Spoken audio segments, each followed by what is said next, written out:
Abuela, no subas al coche. Yo vi lo que hizo papá.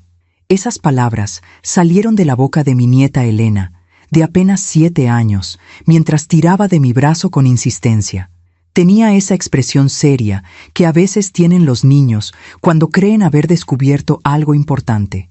Yo estaba ahí, frente a mi propio coche, con mi maleta en la mano, lista para volver a casa después de un fin de semana que jamás debí aceptar. Lo que descubrí 10 minutos después salvó mi vida. Me llamo Arlette Venegas. Tengo 59 años, y lo que voy a contarte hoy es algo que nunca imaginé vivir. Una verdad tan oscura que aún me cuesta respirar cuando la recuerdo. Pero hoy la cuento, porque si algo aprendí es que el silencio protege a quien no lo merece. Todo comenzó 3 semanas antes, un jueves por la tarde. Yo estaba en mi sala, tomando mi café de siempre, viendo las noticias, cuando sonó mi teléfono. Era Efrén, mi hijo mayor, el hombre al que di la vida, al que crié con mis propias manos después de que su padre nos abandonara cuando él tenía apenas 8 años. Efrén, que siempre fue distante, serio, poco cariñoso, pero que al fin y al cabo era mi hijo, y ese día me llamaba con una voz diferente. «Mamá, ¿cómo estás?», me dijo con un tono amable que no le había escuchado en años. «Bien, mijo. ¿Y tú? ¿Todo bien con Elena y con Patricia?» «Sí, mamá, todo bien. Oye, te llamo porque quiero invitarte a pasar el fin de semana con nosotros. Hace mucho que no vienes. Elena pregunta por ti todo el tiempo». Sentí algo extraño en el pecho, una mezcla de alegría y desconfianza. Efrén nunca me invitaba, casi nunca me llamaba, y cuando lo hacía era para pedirme dinero prestado o para preguntarme sobre algún papel de la herencia de mi madre. Pero esta vez sonaba genuino. «¿De verdad, mijo?», le pregunté, con la voz entrecortada. «Claro, mamá. Ven el viernes en tu coche. Patricia va a cocinar tu mole favorito. Y Elena está emocionada». Colgué el teléfono con una sonrisa ingenua, una sonrisa de madre que quiere creer que su hijo por fin la extraña. Qué tonta fui. El viernes llegué a su casa al mediodía conduciendo mi coche, un Honda Accord del 2015 que había comprado con mis ahorros. No era lujoso, pero era mío. Mi independencia sobre 4 ruedas. Efrén y su familia viven en una colonia tranquila, con casas grandes y jardines bien cuidados. Mi hijo había progresado, eso no se lo podía negar. Tenía un buen trabajo, un buen coche, una buena casa, pero algo en ese lugar siempre me hacía sentir fuera de lugar. Patricia me recibió en la puerta con una sonrisa educada. Siempre fue cortés conmigo, aunque distante, como si yo fuera una visita de compromiso. «Adelante, Arlette. Efrén está en el jardín. Puedes estacionar tu coche ahí en la entrada». Elena salió corriendo desde la sala y se lanzó a mis brazos. «Abuela, qué bueno que viniste». La abracé con fuerza.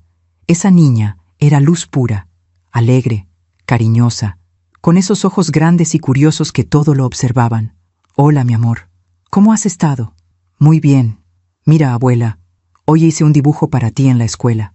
Me mostró un dibujo de las dos juntas, con un sol enorme y flores de colores. «Es hermoso, mi vida. Lo voy a guardar siempre». Efrén apareció en el pasillo. «Mamá, bienvenida. Pasa, ponte cómoda. Dame las llaves. Voy a estacionar mejor tu coche en el garaje para que no se quede al sol». Me dio un abrazo rápido, demasiado rápido. Le entregué las llaves, y en ese momento lo sentí. Algo no estaba bien. El fin de semana transcurrió extraño, muy extraño. Efrén me trataba con una amabilidad exagerada. Me servía el agua antes de que se la pidiera. Me preguntaba si estaba cómoda. Me ofrecía más comida. Me sonreía, pero esa sonrisa no llegaba a sus ojos. Patricia apenas me hablaba. Se la pasaba en la cocina o atendiendo llamadas de trabajo. Y yo trataba de ignorar esa sensación incómoda que crecía en mi pecho. El sábado por la tarde, mientras Patricia y Efrén salieron a hacer unas compras, me quedé con Elena jugando en el jardín. «Abuela, ¿sabes qué? Ayer papá estuvo trabajando en tu coche». «¿Ah, sí? ¿Y eso?» «Sí, estaba debajo de tu coche con sus herramientas». Yo le pregunté qué hacía y me dijo que estaba revisando algo para que estuviera bien para tu viaje de regreso. Elena siguió jugando con su muñeca, sin darle mayor importancia, pero yo Yo sentí un escalofrío. ¿Por qué Efrén estaría trabajando en mi coche? Él siempre llevaba su propio coche al mecánico. Jamás le había visto tocar nada de mecánica. Ni siquiera sabía cambiar una llanta. Traté de sacudirme ese pensamiento. «Estás paranoica, Arlette», me dije. Pero esa noche no pude dormir. El domingo por la mañana preparé mis cosas temprano. Ya no quería estar ahí. Esa incomodidad se había convertido en algo más pesado. Bajé con mi maleta y la puse en el suelo, junto a mi coche que seguía estacionado en el garaje. Efrén apareció detrás de mí, con una taza de café en la mano. «¿Ya te vas, mamá?» «Sí, mijo. Tengo cosas que hacer en casa». «Qué lástima. Fue lindo tenerte aquí». Se acercó y tomó mi maleta. «Déjame ayudarte». Abrió la cajuela de mi coche y puso mi maleta adentro con cuidado. «Ya está todo listo. Tu coche está perfecto. Revisé que todo estuviera bien. Ten cuidado en el camino, mamá. Maneja despacio». Algo en su tono, en la forma en que dijo «maneja despacio», me heló la sangre. Me entregó las llaves de mi coche. Caminé hacia la puerta del conductor. Y entonces sentí una mano pequeña agarrando mi brazo con insistencia. Era Elena. Tenía esa expresión seria de niños que quieren advertir algo importante. «Abuela, no subas al coche. Yo vi lo que hizo papá». La miré confundida. «¿Qué viste, mi amor?» «Ayer por la noche, cuando todos dormían, papá salió al garaje. Yo me levanté a tomar agua y lo vi debajo de tu coche con su linterna. Estuvo mucho rato ahí. Y cuando terminó, se limpió las manos con un trapo negro que después guardó en una bolsa». Elena lo dijo con la inocencia de quien cuenta una simple observación. Ella no entendía la gravedad de lo que estaba diciendo. Pero yo sí. Mi cuerpo se congeló. Miré a Efrén. Él estaba de espaldas, guardando algo en el garaje. Miré mi coche. Y entonces lo vi. Una pequeña mancha oscura debajo del motor. Algo goteando sobre el piso del garaje. Para entender por qué ese momento me destruyó por dentro, necesito contarte quién era Efrén antes de convertirse en eso. Necesito regresar al tiempo en que mi hijo era solo un niño que me necesitaba, un niño al que yo amaba con cada fibra de mi ser. Porque así es el amor de madre, ¿verdad? Incondicional, ciego, eterno. Y ese amor, ese mismo amor fue el que casi me mata. Efrén nació un 23 de marzo, a las 3 de la mañana. Fue un parto difícil, 42 horas de dolor, pero cuando lo tuve en mis brazos por primera vez y vi esos ojos negros mirándome, supe que daría mi vida por él, literalmente. Qué irónico, ¿verdad? Su padre, Roberto, era un hombre trabajador pero frío. De esos hombres que creen que proveer dinero es suficiente para ser padre. Nunca abrazaba a Efrén, nunca jugaba con él, nunca le dijo «te amo». Yo traté de compensar esa ausencia emocional.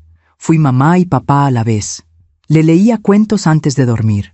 Lo llevaba al parque todos los domingos. Le preparaba sus comidas favoritas. Le compraba sus juguetes con el poco dinero que ganaba limpiando casas.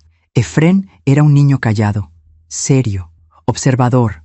A veces me preocupaba esa seriedad en un niño tan pequeño, pero su maestra me decía que era inteligente, que sacaba buenas calificaciones, que era respetuoso. Yo estaba orgullosa. ¿Alguna vez has confiado tanto en alguien que ignoras las señales? Cuéntame en los comentarios si alguna vez te ha pasado algo así. Cuando Efrén cumplió 8 años, Roberto nos dejó.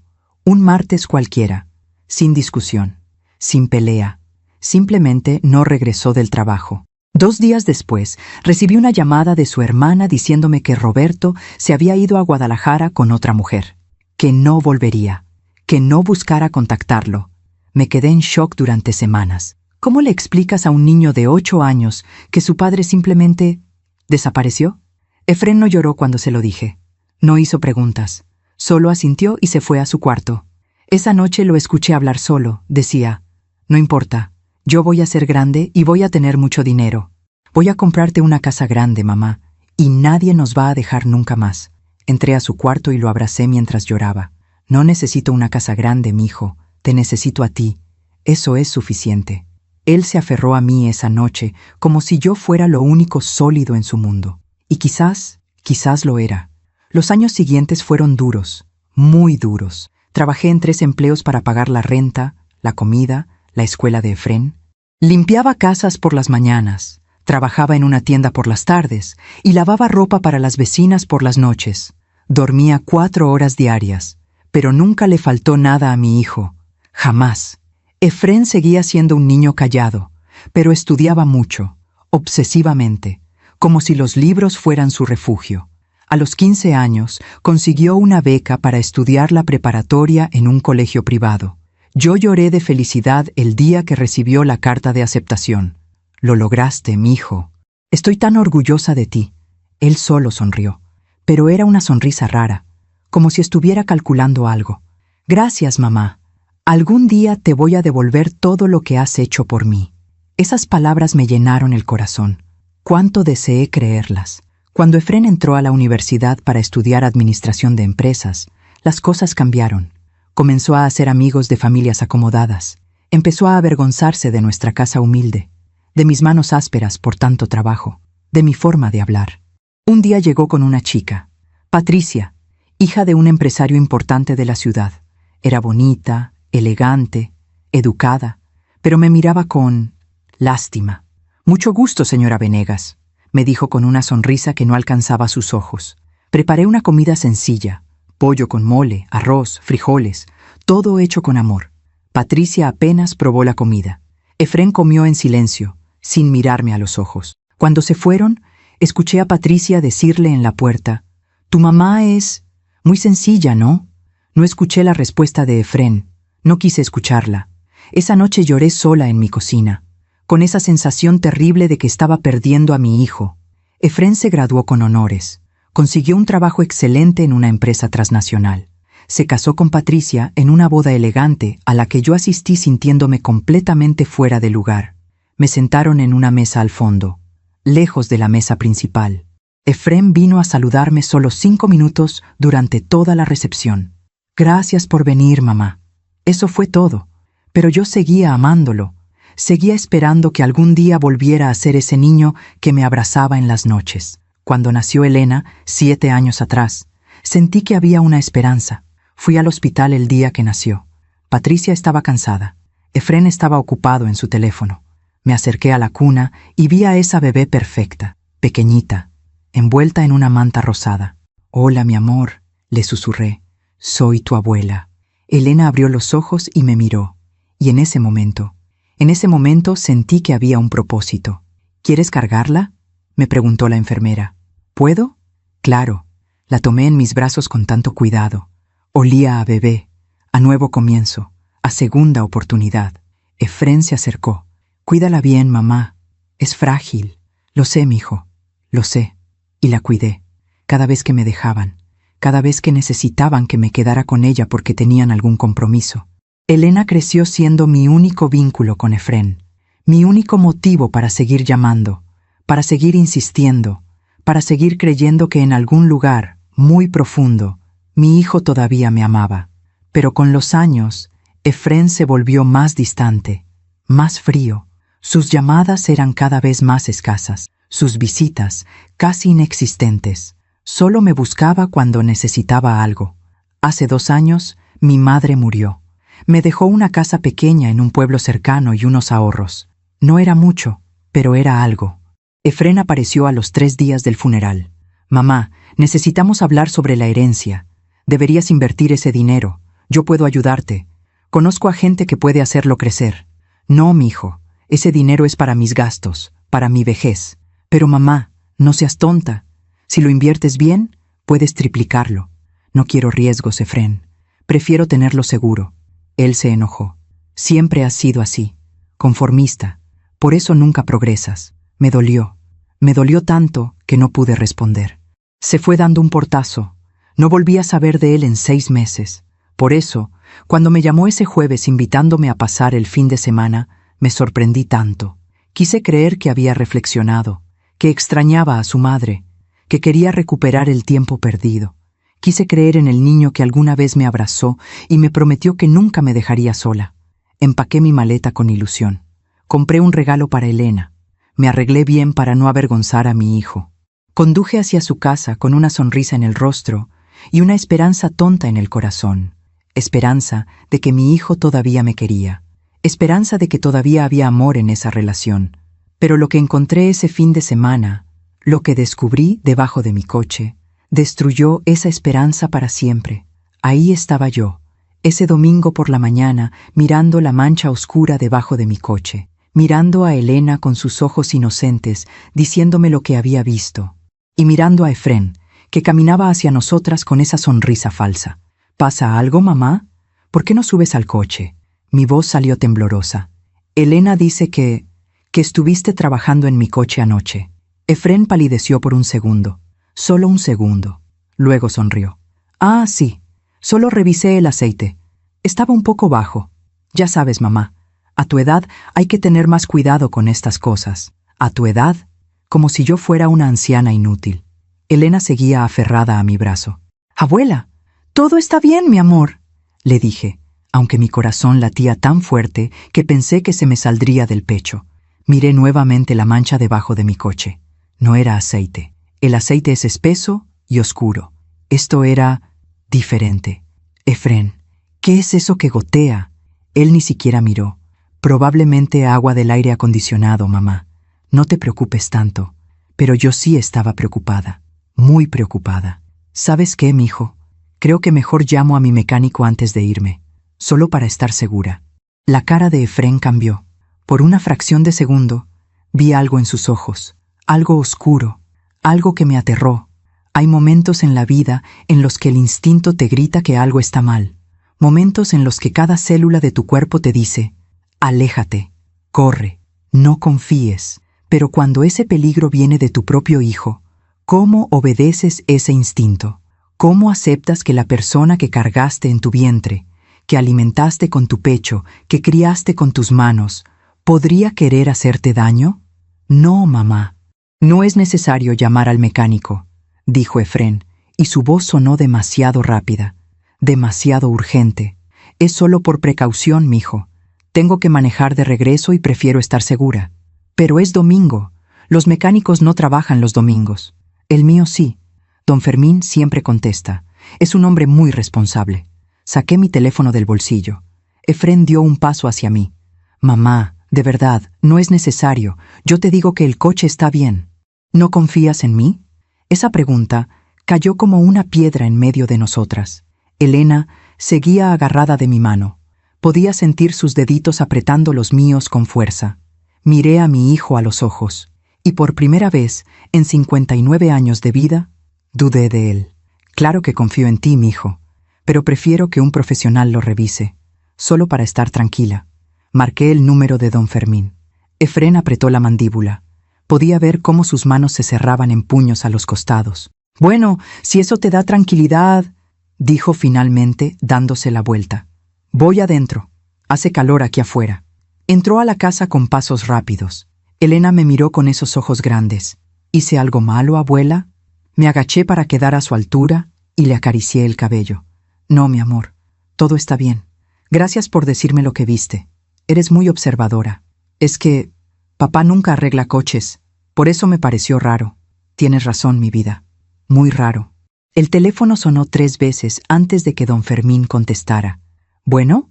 Don Fermín, buenos días.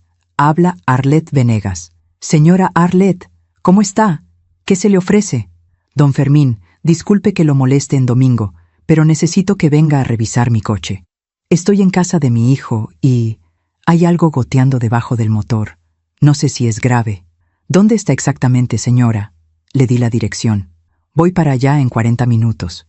No se mueva de ahí, ¿eh? Si está goteando líquido, no encienda el coche por ningún motivo. Gracias, don Fermín. Aquí lo espero. Colgué. 40 minutos. 40 minutos para descubrir si mis sospechas eran solo paranoia de una madre cansada o algo mucho peor. Patricia salió de la casa con una taza de café en la mano. ¿Qué pasa, Arlet? Efrén entró muy molesto. Nada importante, Patricia. Solo llamé a mi mecánico para que revise el coche antes de irme. Ella arqueó una ceja. ¿Por qué? ¿Tiene algún problema? No sé. Hay algo goteando. Prefiero asegurarme. Patricia miró hacia mi coche y luego hacia la casa, donde Efrén había desaparecido. Efrén revisó tu coche anoche. Dijo que quería asegurarse de que estuviera en buen estado para tu viaje de regreso. Eso me dijeron. Entonces no creo que haya ningún problema. Mi esposo es muy cuidadoso con esas cosas. Su tono era defensivo, como si yo estuviera acusando a Efrén de algo, y tal vez lo estaba haciendo. Elena se había ido a jugar con su pelota al jardín. Brincaba feliz, ajena a la tensión que se sentía en el aire. Patricia dio un sorbo a su café y me miró fijamente. ¿Sabes, Arlette? A veces creo que eres demasiado desconfiada. ¿Desconfiada? Sí. Efrén siempre me cuenta que cuando él era joven, tú nunca confiabas en nadie, que revisabas todo, que cuestionabas todo, que nunca creías que las cosas pudieran salir bien. Sus palabras me dolieron. Yo solo quería protegerlo, Patricia. Éramos solo él y yo. Tenía que ser cuidadosa. Bueno, pues a veces esa protección se siente como control, como si no confiaras en las decisiones de tu propio hijo. Me quedé callada. No sabía qué responder. Patricia suspiró. Mira, no quiero discutir. Solo digo que Efrén hizo todo lo posible para que este fin de semana fuera agradable.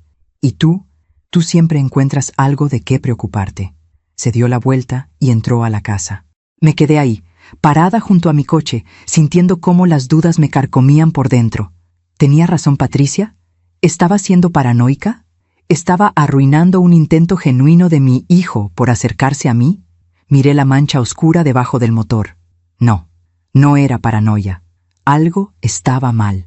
Los siguientes 30 minutos fueron eternos. Me senté en una silla del jardín viendo cómo Elena jugaba, tratando de mantener la calma. Efrén no salió de la casa. Patricia tampoco. Podía sentir la tensión desde adentro, como si estuvieran hablando de mí, como si estuvieran molestos. A los 25 minutos, mi teléfono sonó. Era Efrén. ¿Mamá? ¿Sí, mijo? Mira, Patricia y yo pensamos que tal vez es mejor que canceles al mecánico. No queremos que gastes dinero en algo que probablemente no es nada. Si quieres, mañana temprano lo llevo yo a un taller y lo revisan bien. No, Efrén. Prefiero que lo revisen ahora. Mamá, estás exagerando. No estoy exagerando. Es mi coche. Y es mi decisión. Silencio. Como quieras, dijo finalmente, y colgó. Mi corazón latía con fuerza. ¿Por qué tanto interés en que no llamara al mecánico? ¿Por qué tanto nerviosismo? Mientras te cuento esto, no puedo evitar pensar, ¿tú también has sentido alguna vez que alguien cercano te ocultaba algo? Escribe en los comentarios dónde estás escuchándome en este momento. Don Fermín llegó exactamente 40 minutos después. Era un hombre de unos 65 años, con el cabello completamente blanco y las manos manchadas de grasa. Había sido el mecánico de mi familia durante más de 20 años. Señora Arlette, aquí estoy. A ver ese coche. Gracias por venir, don Fermín. Caminamos hacia mi Honda. Elena se acercó curiosa. ¿Quién es él, abuela? Es don Fermín, mi amor. Es el señor que arregla mi coche. Don Fermín se agachó y miró debajo del motor. Pasó su mano por el piso y olió el líquido en sus dedos. Su cara cambió. Señora Arlette, esto no es agua, ni aceite tampoco. ¿Qué es? Es líquido de frenos. Mi cuerpo se congeló. ¿Líquido de frenos? Sí, y está saliendo rápido. Déjeme revisar bien. Abrió el cofre de mi coche y comenzó a inspeccionar con una linterna. Elena y yo nos quedamos ahí, viéndolo trabajar. Efrén salió de la casa con las manos en los bolsillos. Caminó hacia nosotros con paso lento. ¿Qué dice el mecánico? Don Fermín no respondió. Seguía concentrado, revisando algo debajo del coche con su linterna. Después de 5 minutos que parecieron horas, se levantó. Su cara estaba seria, muy seria. Señora Arlette, ¿puedo hablar con usted a solas? Claro. Nos alejamos unos pasos. Efrén nos observaba desde lejos. Don Fermín bajó la voz. Señora, las mangueras de los frenos están cortadas. ¿Cortadas? Sí. No es un desgaste natural. No es un accidente. Alguien las cortó con algo filoso, una navaja o un cuchillo. Y lo hicieron hace poco, porque el líquido todavía está fresco. Sentí que el mundo se movía bajo mis pies. ¿Está seguro? Completamente. Si usted hubiera manejado este coche... Hizo una pausa. Señora, los frenos no habrían funcionado. En la primera bajada, en la primera curva, usted habría perdido el control completamente. Las piernas se me doblaron. Don Fermín me sostuvo del brazo. ¿Se siente bien? Yo... Esto es muy grave, señora. Esto no fue un error. Fue intencional. Miré hacia donde estaba Efrén. Mi hijo, mi propio hijo. Él nos observaba con esa cara seria, esa cara que no mostraba ninguna emoción, y en ese momento lo supe con cada fibra de mi ser. Efrén quería matarme. «¿Qué voy a hacer, don Fermín?», le susurré, con la voz quebrándose. «Lo primero es que usted no puede manejar este coche. Está completamente inseguro. Y lo segundo, señora, esto es un delito. Usted tiene que denunciarlo. Es mi hijo, lo sé, pero eso no cambia lo que hizo». Miré a Elena, que jugaba inocente en el jardín. Ella no tenía idea de lo que había salvado, de lo que había impedido con su simple observación. Si ella no me hubiera dicho nada, si yo hubiera subido a ese coche, si hubiera manejado por la carretera, habría muerto. Y todos habrían pensado que fue un accidente, que los frenos fallaron por vejez, por mal mantenimiento, por mala suerte. Nadie habría sospechado. Y Efrén se habría quedado con mi seguro de vida, con mi casa, con mis ahorros, con todo. Las lágrimas comenzaron a caer por mis mejillas. «¿Cuánto cuesta arreglar el coche, don Fermín?» «No es cuestión de dinero, señora. Es cuestión de justicia. Usted tiene que...» «Por favor», lo interrumpí. «Necesito pensar. Necesito procesar esto». Don Fermín asintió con tristeza. «Está bien, pero prométame que no va a quedarse callada. Prométame que va a hacer algo. Se lo prometo. El coche puede quedar reparado en 2 horas. Puedo llamar a mi hijo para que traiga las refacciones y lo arreglamos aquí mismo. Pero señora, el problema no es el coche. El problema es lo que ese muchacho intentó hacer». Asentí sin poder hablar. Efrén caminó hacia nosotros. «¿Qué pasa? ¿Qué dice el mecánico?» Don Fermín me miró, esperando que yo hablara. Respiré profundo y decidí actuar como si no supiera nada. Todavía. «Dice que hay una fuga en los frenos, que necesita reparación. ¿Ves, mamá? Te dije que no era nada grave. Solo una fuga». Su voz sonaba tranquila, casi aliviada. «Sí, mijo, solo una fuga». Pero mis ojos no se apartaban de los suyos, y en ese momento él supo que yo sabía. Lo vi en la forma en que su cara se tensó, en la forma en que tragó saliva. «Bueno, pues que lo arregle el señor, y ya está», dijo Efrén con indiferencia. «Yo voy adentro. Tengo trabajo que hacer». Se dio la vuelta y caminó hacia la casa con las manos en los bolsillos, como si nada, como si no acabara de intentar asesinar a su propia madre. Hay verdades que el corazón rechaza, verdades tan dolorosas, tan imposibles, tan contrarias a todo lo que creemos, que el cerebro simplemente se niega a aceptarlas. Durante las siguientes 2 horas, mientras don Fermín y su hijo reparaban mi coche en el garaje de Efrén, yo me quedé sentada en el jardín como una estatua, mirando, pensando, negando. «No puede ser verdad», me repetía una y otra vez. «Tiene que haber otra explicación. Mi hijo no haría esto. Mi hijo no podría hacerme esto».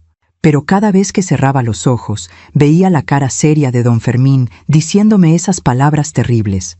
«Las mangueras están cortadas. Alguien lo hizo con una navaja. Si usted hubiera manejado este coche, habría perdido el control completamente». Elena se acercó con su pelota en las manos. «Abuela, ¿estás triste?». Traté de sonreír. «No, mi amor, solo estoy cansada. ¿Quieres jugar conmigo?». «Claro que sí». Me levanté y jugamos a pasarnos la pelota. Ella reía cada vez que la atrapaba. Esa risa limpia, inocente, llena de luz. Y yo pensaba, esta niña me salvó la vida, sin saberlo, sin entender la gravedad de lo que había visto, simplemente siendo observadora, siendo honesta. ¿Cuántas veces nos quedamos callados cuando vemos algo extraño? ¿Cuántas veces ignoramos nuestros instintos por miedo a exagerar? ¿Cuántas veces el silencio nos cuesta todo? Elena no se quedó callada, y por eso yo seguía viva. Patricia salió de la casa con una jarra de agua de Jamaica. «¿Quieres agua, Arlette?». «Sí, gracias». Me sirvió un vaso y se sentó a mi lado en las sillas del jardín. Elena siguió jugando sola, lanzando la pelota contra la pared. «Efrén está muy tenso», dijo Patricia después de un silencio incómodo. «¿Ah, sí?». «Sí. Dice que lo hiciste quedar mal con el mecánico, que actuaste como si él hubiera hecho algo malo. Tomé un sorbo de agua para no tener que responder inmediatamente. No fue mi intención hacerlo quedar mal. Solo quería que revisaran el coche. Pero es que él mismo lo había revisado anoche. ¿No confías en tu propio hijo? Ahí estaba otra vez esa pregunta. ¿No confías en tu propio hijo? Como si la confianza fuera una obligación. Como si dudar fuera un pecado imperdonable. Patricia, encontraron que las mangueras de los frenos estaban cortadas. Ella dejó su vaso sobre la mesa con un golpe seco. ¿Cortadas? Sí. Eso es imposible. Tiene que ser un error del mecánico. O un desgaste natural. No puedes estar insinuando que... No estoy insinuando nada. Solo te digo lo que el mecánico encontró. Patricia se levantó bruscamente. Arlette, no sé qué juego estás jugando, pero Efrén jamás haría algo así. Es tu hijo, por Dios. ¿Cómo puedes siquiera pensar algo tan horrible? Yo no quiero pensar nada horrible, Patricia, pero los hechos están ahí. Los hechos, repitió con sarcasmo. Los hechos son que vienes aquí después de meses sin visitarnos, después de que Efrén te invitó con tanto cariño, y ahora lo estás acusando de... Ni siquiera puedo decirlo. No lo estoy acusando de nada. Claro que sí, con tu actitud, con tus palabras, con tu desconfianza. ¿Sabes cuánto esfuerzo le costó a Efrén invitarte? Lleva meses queriendo acercarse a ti, pero siempre tiene miedo de que lo rechaces. Me quedé callada. ¿Esfuerzo? ¿Meses queriendo acercarse? Si eso era cierto, ¿por qué entonces había saboteado mi coche? Patricia, yo... No, Arlette, ya escuché suficiente. Creo que es mejor que te vayas cuando el mecánico termine. Y creo que todos necesitamos un tiempo para pensar sobre esta... situación. Se dio la vuelta y entró a la casa dejándome con las palabras en la boca. Elena dejó de jugar y me miró con preocupación. ¿Mi mamá está enojada contigo, abuela? Un poquito, mi amor, pero no te preocupes. Los adultos a veces tenemos desacuerdos. ¿Por qué? ¿Cómo explicarle a una niña de 7 años que su abuela sospechaba que su padre había intentado matarla? ¿Cómo explicarle algo que ni yo misma podía aceptar completamente? Son cosas complicadas, mi vida. Pero tú no te preocupes, todo va a estar bien. Ella asintió y volvió a su juego. Pero yo sabía que nada iba a estar bien. Nada. 1 hora después, don Fermín salió del garaje, limpiándose las manos con un trapo. Señora Arlette, el coche ya está listo. Cambiamos las mangueras y revisamos todo el sistema de frenos. Ahora sí puede manejarlo con seguridad. Gracias, don Fermín. ¿Cuánto le debo? $400 por las refacciones y la mano de obra. Saqué el dinero de mi bolsa y se lo di. Aquí está. Él tomó el dinero, pero no se movió. Se quedó ahí, mirándome con esa cara de preocupación. Señora, ¿qué va a hacer? ¿A qué se refiere? Usted sabe a qué me refiero. Esto no puede quedarse así. Tiene que denunciarlo. Es mi hijo, don Fermín. Y él casi la mata, señora. Hijo o no hijo, eso no se puede perdonar así nomás. Me quedé callada, mirando hacia la casa donde Efrén seguía encerrado. Necesito tiempo para pensar. No hay mucho que pensar, señora. La evidencia está clara. Yo puedo ser testigo. Puedo declarar lo que vi. Las mangueras cortadas, el daño intencional. Esto no fue un accidente. Lo sé. Entonces, don Fermín, por favor, déjeme procesar esto a mi manera. Se lo agradezco mucho, de verdad, pero necesito estar sola. Él suspiró con tristeza. Está bien, señora, pero por favor, cuídese. Y si necesita algo, cualquier cosa, usted me llama. ¿De acuerdo? De acuerdo. Gracias por todo. Don Fermín y su hijo se fueron en su camioneta. Yo me quedé ahí parada, mirando mi coche reparado, el coche que casi se convierte en mi ataúd. Efrén salió de la casa cuando vio que el mecánico se había ido. Caminó hacia mí con las manos en los bolsillos. Esa postura casual, esa cara que no mostraba ninguna emoción. ¿Ya se fueron? Sí. ¿Cuánto cobraron? $400. Él sacó su cartera. Déjame pagarte la mitad. Al fin de cuentas, el coche estaba aquí en mi casa cuando se descompuso. Cuando se descompuso, como si hubiera sido algo natural, como si no hubiera sido él quien lo destruyó. No es necesario, Efrén. Insisto, mamá. Sacó $200 y me los extendió. Miré el dinero, miré sus ojos, y sentí una rabia que nunca antes había sentido, una rabia que me quemaba por dentro como fuego, pero la tragué, la guardé, La escondí en algún lugar profundo de mi pecho. Gracias, mijo. Tomé el dinero. Él sonrió. ¿Ves? Todo salió bien. Ya puedes irte tranquila a tu casa. Maneja con cuidado, ¿sí? Maneja con cuidado. Como si le importara mi seguridad. Como si no acabara de intentar matarme. Sí, mijo. Voy a manejar con mucho cuidado.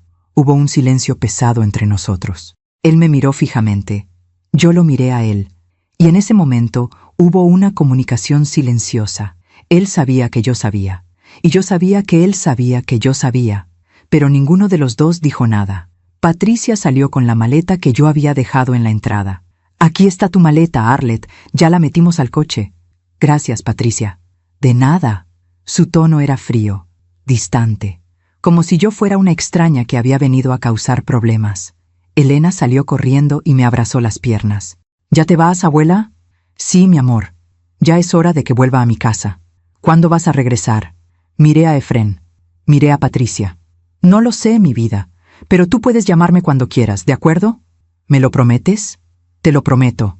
La abracé fuerte, tan fuerte que ella se rió. Abuela, me estás apretando mucho. Perdón, mi amor. Es que te quiero mucho. Yo también te quiero, abuela. Me agaché y le susurré al oído. Gracias por decirme lo que viste. Me ayudaste mucho. Ella asintió sin entender completamente. Me levanté y caminé hacia mi coche. Efrén y Patricia se quedaron en la puerta de la casa, viéndome.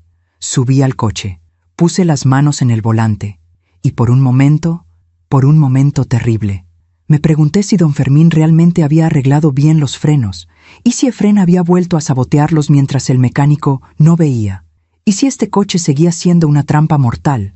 Mi corazón latía tan fuerte que podía escucharlo en mis oídos. Respiré profundo, cerré los ojos, y en ese momento tomé una decisión. No iba a quedarme callada. No iba a dejar que mi hijo saliera impune de esto. No iba a ser una víctima silenciosa. Encendí el motor. El coche arrancó normalmente. Pisé suavemente el freno. Funcionó. Sentí un alivio enorme. Miré por el espejo retrovisor. Efrén seguía ahí, en la puerta, con esa cara inexpresiva. Patricia tenía el brazo alrededor de su cintura. Elena agitaba su manita diciéndome adiós. Salí lentamente del garaje. Manejé por la calle de su colonia. Y cuando ya estaba lo suficientemente lejos, me detuve. Saqué mi teléfono y busqué el número de la policía.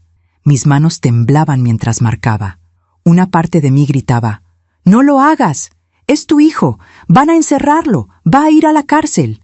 Pero otra parte de mí, una parte más fuerte, más sabia, más cansada, susurraba: «Si no lo haces, él lo intentará de nuevo, y la próxima vez tal vez lo logre». El teléfono sonó una vez, 2 veces, 3 veces. «Policía municipal, ¿en qué podemos ayudarle?». Respiré profundo. «Buenas tardes, quiero hacer una denuncia». «¿De qué tipo de denuncia estamos hablando?». Mi voz salió temblorosa pero firme. «Intento de homicidio». Hubo un silencio del otro lado de la línea. «¿Puede darme más detalles, señora?». Mi hijo saboteó mi coche. Cortó las mangueras de los frenos. Si yo hubiera manejado ese coche, habría muerto en la carretera. ¿Está usted segura de eso? Completamente. Tengo un testigo. El mecánico que reparó el coche puede confirmar que el daño fue intencional. Entiendo. ¿Dónde se encuentra usted en este momento? Estoy cerca de la casa de mi hijo, en la colonia Jardines del Valle. Está bien. ¿Puede venir a la estación a poner su denuncia formal? Sí. Puedo ir ahora mismo. Perfecto. Venga a la estación central. Cuando llegue, pregunte por el agente Ramírez. Él la va a atender personalmente. Gracias. Una pregunta más, señora. ¿Usted se encuentra en peligro inmediato? Miré por el espejo retrovisor hacia la casa de Efrén. No lo sé, pero no quiero correr riesgos. Entiendo. Venga inmediatamente. La esperamos. Colgué. Las lágrimas comenzaron a caer por mis mejillas. Lágrimas de dolor, de traición, de rabia, de tristeza infinita. ¿Cómo había llegado a esto? ¿Cómo el niño que alguna vez se aferró a mí llorando, prometiéndome que nunca me dejaría sola, ahora quería verme muerta? Manejé hacia la estación de policía con las manos apretando el volante. El camino parecía interminable. Cada semáforo, cada curva, cada momento. Y en mi mente solo podía ver una imagen: Efrén. Mi hijo, de 8 años, llorando en mi regazo la noche que su padre nos abandonó. No importa, mamá.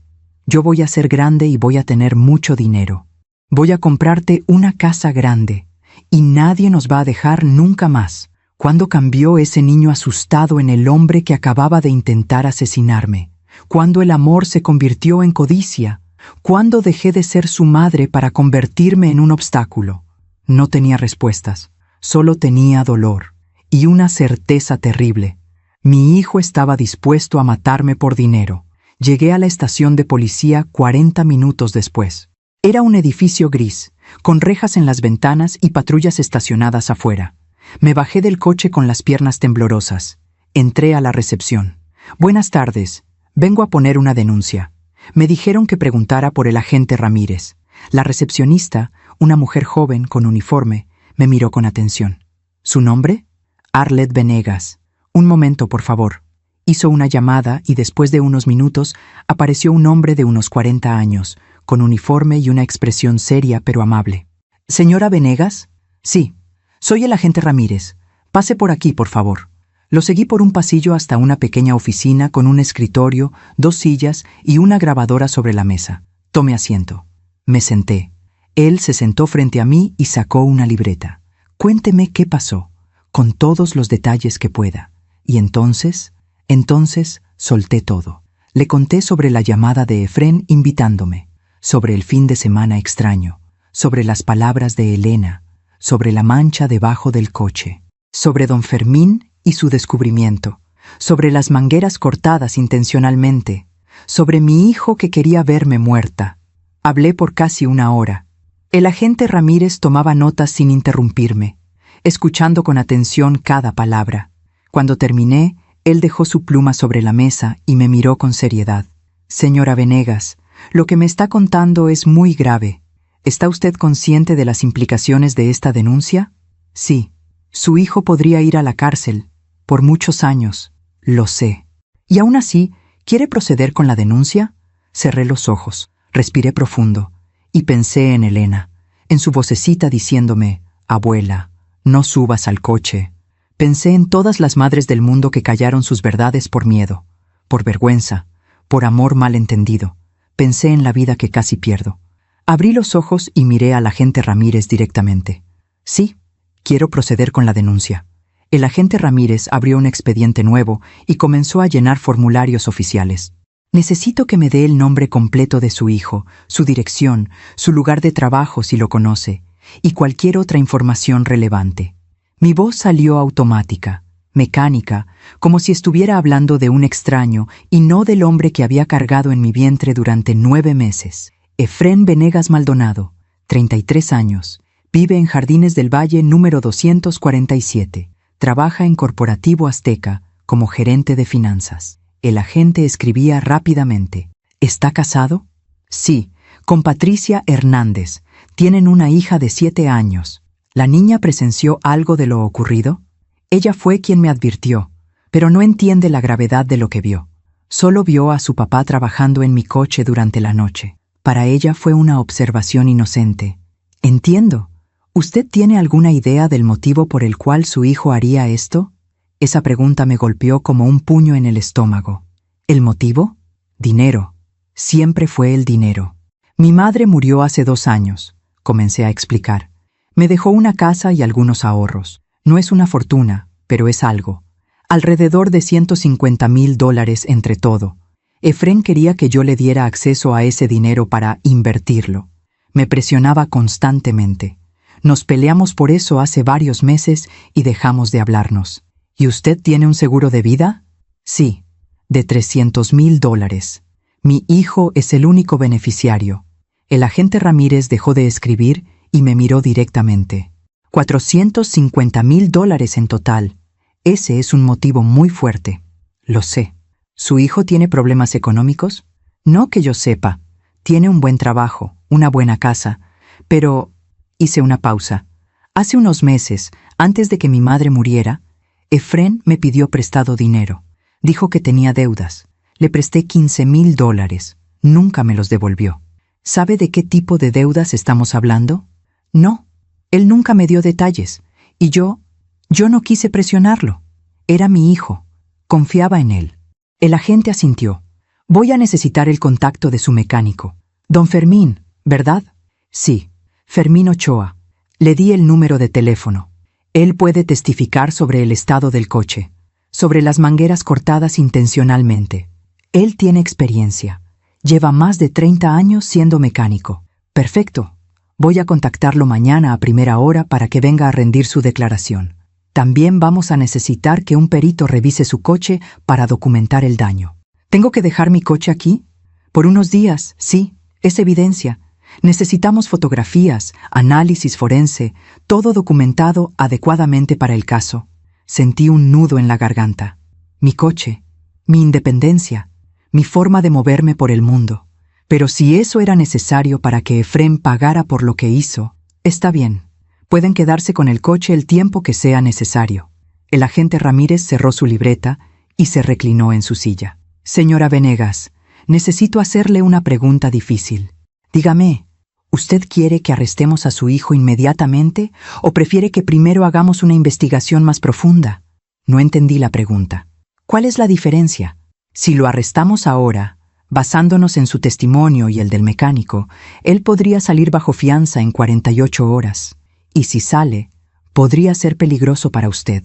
Podría intentar intimidarla para que retire la denuncia. O peor, sentí un escalofrío. ¿Y si hacen una investigación primero? Podemos investigar sus finanzas, su historial, buscar más evidencia, ver si hay otras personas involucradas. Esto toma más tiempo, tal vez 2 o 3 semanas, pero cuando lo arrestemos, el caso será mucho más sólido. Será más difícil que salga bajo fianza. ¿Y mientras tanto? ¿Él va a estar libre? Sí, pero él no sabrá que estamos investigándolo. Para él, todo seguirá normal. ¿Y yo? ¿Estaré segura? Esa es la pregunta que solo usted puede responder, señora. ¿Usted cree que su hijo intentaría hacerle daño de otra forma si sospecha que lo denunció? Me quedé callada. ¿Lo haría? ¿Efrén sería capaz de intentarlo de nuevo? Pensé en su cara cuando me despedí, en esa mirada fría, en esa sonrisa falsa. Pensé en cómo me había entregado el dinero para ayudarme con la reparación del coche que él mismo había saboteado. Pensé en su voz diciéndome, maneja con cuidado, como si fuera una amenaza disfrazada de preocupación. No lo sé, admití finalmente. Hace un mes habría dicho que mi hijo nunca me haría daño, pero ahora ya no sé de qué es capaz. El agente Ramírez asintió con comprensión. Mire, le voy a ser honesto. En casos como este, donde hay dinero de por medio, el peligro no termina con una denuncia. A veces empeora. Por eso necesito que usted tome precauciones. ¿Qué tipo de precauciones? No esté sola en su casa por las noches. Si puede, quédese con algún familiar o amigo. No acepte nada de comer o beber que venga de su hijo. Cambie sus rutinas, no sea predecible. Y si siente que está en peligro, llámenos inmediatamente. Cada palabra que decía hacía que el terror creciera en mi pecho. Esto era real. Esto no era una pesadilla de la que podía despertar. Mi hijo realmente quería matarme. «Hay algo más que necesito preguntarle», dijo el agente después de un momento. «¿Patricia, la esposa de su hijo, está al tanto de esto?» «No lo sé. Ella defendió a Efrén cuando llamé al mecánico. Actuó como si yo estuviera siendo paranoica, como si estuviera exagerando. ¿Usted cree que ella podría estar involucrada?» Esa pregunta me dejó helada. ¿Patricia? ¿Ella sabría lo que Efrén planeaba hacer? Recordé cómo me había dicho esa mañana. A veces esa protección se siente como control, como si no confiaras en las decisiones de tu propio hijo. Recordé su frialdad durante todo el fin de semana. Recordé cómo apenas me dirigió la palabra. «No lo sé», respondí honestamente. «Pero si ella supiera lo que Efrén iba a hacer y no me advirtió, entonces ella también es culpable, ¿no?» «Legalmente sí, se llama complicidad, pero eso es algo que tendremos que investigar. Otra persona más de mi familia podría ir a la cárcel. La madre de mi nieta. Elena quedaría sin padre y sin madre. El pensamiento me destroza por dentro». «¿Y la niña?», pregunté con voz temblorosa. «Si arrestan a Efrén y a Patricia, ¿qué va a pasar con Elena?» El agente Ramírez suspiró. Servicios Sociales se haría cargo temporalmente. Buscarían a un familiar cercano que pueda cuidarla. ¿Hay alguien más en la familia? Yo soy su abuela. Soy su única familia cercana. Entonces probablemente se la darían a usted, bajo custodia temporal, mientras se resuelve el caso. Elena, mi pequeña Elena, viviendo conmigo, lejos de sus padres. ¿Cómo explicarle a una niña de 7 años que su papá trató de matar a su abuela? ¿Cómo ayudarla a procesar ese trauma? Las lágrimas comenzaron a caer por mis mejillas sin control. Esto es una pesadilla, susurré. Una maldita pesadilla. El agente me extendió una caja de pañuelos desechables. Lo siento mucho, señora Venegas. Sé que esto es difícil, pero usted está haciendo lo correcto. ¿Lo correcto? Repetí con amargura. ¿Lo correcto es enviar a mi propio hijo a la cárcel? ¿Lo correcto es destruir a mi nieta? Lo correcto es proteger su vida y proteger a otras posibles víctimas en el futuro. Si su hijo fue capaz de hacer esto con su propia madre, ¿qué más sería capaz de hacer por dinero? Tenía razón. Lo sabía, pero eso no hacía que doliera menos. El agente Ramírez se puso de pie. Voy a procesar su denuncia esta noche. Mañana temprano voy a contactar a don Fermín y al perito. En 2 días tendremos un reporte completo. Mientras tanto, ¿tiene dónde quedarse? Tengo una amiga, Lucía. Puedo quedarme con ella unos días. Perfecto. Hágalo. Y manténgase en contacto conmigo. Aquí está mi número directo. Me entregó una tarjeta. Agente Carlos Ramírez, Unidad de Delitos contra la Vida Policía Municipal. Guardé la tarjeta en mi bolsa con manos temblorosas. ¿Y ahora qué? Ahora usted se va a un lugar seguro. Descansa. Y deja que nosotros hagamos nuestro trabajo. En unos días le voy a llamar para darle un reporte de la investigación. ¿Y si Efrén me busca? ¿Si me llama? No conteste. No hable con él. Cualquier comunicación puede ser usada en su contra en el juicio. Si él insiste, documéntelo. Grabe las llamadas si puede. Guarde los mensajes de texto. Todo eso puede servir como evidencia. Asentí, tratando de procesar toda la información. Una última cosa, señora Venegas. ¿Sí? Esto va a ser difícil. Va a haber momentos en los que va a querer rendirse. Va a querer retirar la denuncia. Va a sentir culpa, tristeza, dudas. Pero necesito que sea fuerte. Necesito que recuerde por qué está haciendo esto. ¿Y por qué estoy haciendo esto? Porque su vida vale, porque usted merece vivir, y porque nadie, ni siquiera su propio hijo, tiene derecho a quitarle eso. Sus palabras me quebraron. Lloré. Lloré como no había llorado en años. Lloré por el hijo que perdí, por el niño que alguna vez fue, por la relación que nunca tendríamos. Lloré por Elena, por su inocencia, por el dolor que vendría. Lloré por mí, por la madre ingenua que siempre creyó que el amor era suficiente. El agente Ramírez me dejó llorar sin interrumpir. Cuando finalmente pude controlarme, me limpié las lágrimas y me puse de pie. Gracias, agente Ramírez. No tiene que agradecerme, señora. Solo haga lo que le dije. Cuídese mucho. Salí de esa oficina con las piernas temblorosas y el corazón roto en 1000 pedazos. Eran las 7 de la noche cuando salí de la estación de policía. El cielo estaba oscuro, las calles iluminadas por faroles. Me subí a un taxi porque mi coche se había quedado como evidencia. ¿A dónde la llevo, señora? Le di la dirección de Lucía, mi amiga de toda la vida. Durante el trayecto, saqué mi teléfono. Tenía 5 llamadas perdidas de Efrén, 3 mensajes de texto. Los leí con el corazón latiendo fuerte. Mensaje 1, 5:30 p.m. Mamá, ¿ya llegaste bien a tu casa? Avísame, por favor. Mensaje 2, 6:15 p.m. Mamá, estoy preocupado. ¿Por qué no contestas? Mensaje 3, 6:45 p.m. Si estás molesta por lo del coche, podemos hablarlo. No te enojes, llámame. Leí esos mensajes una y otra vez. ¿Preocupado? ¿Enojada por lo del coche? Él sabía perfectamente por qué no estaba contestando. Él sabía que yo sabía. Estos mensajes eran puro teatro, pura manipulación. Por si acaso yo decidía denunciarlo, él ya tenía prueba de que era un hijo preocupado. La rabia volvió a crecer en mi pecho. No contesté ningún mensaje. Bloqueé su número. Si quería comunicarse conmigo, tendría que hacerlo a través de abogados. Llegué a la casa de Lucía a las 7:30 de la noche. Ella abrió la puerta con una sonrisa que se desvaneció en cuanto vio mi cara. Arleth, ¿qué te pasó? ¿Estás bien? No, Lucía, no estoy bien. Ella me abrazó en el umbral de la puerta y yo volví a llorar. Pasa, pasa. Cuéntame qué pasó. Entramos a su sala. Me preparó un té de manzanilla. Se sentó a mi lado en el sofá. Y le conté todo, desde el principio hasta el final. Lucía me escuchó en silencio, con los ojos cada vez más abiertos, con la mano sobre su boca. Cuando terminé, ella estaba llorando también. Dios mío, Arlette, no puedo creerlo. ¿Efrén? ¿Tu Efrén? Sí, mi Efrén. Pero él siempre fue tan educado, tan correcto. Correcto por fuera, pero por dentro no sé qué pasó con él. Lucía negó con la cabeza. Esto es culpa de esa Patricia. Ella lo cambió. Desde que se casó con ella, Efrén se volvió diferente. No sé si es culpa de Patricia, o si Efrén siempre fue así y yo nunca quise verlo. ¿Y ahora qué vas a hacer? Quedarme aquí contigo unos días, si puedo, hasta que la policía me diga qué sigue. Claro que puedes quedarte. Todo el tiempo que necesites. Esta es tu casa también. La abracé con gratitud. Gracias, Lucía. No sé qué haría sin ti. Eso es lo que son las amigas, Arlette, para estar en las buenas y en las malas. Y esta es definitivamente una mala.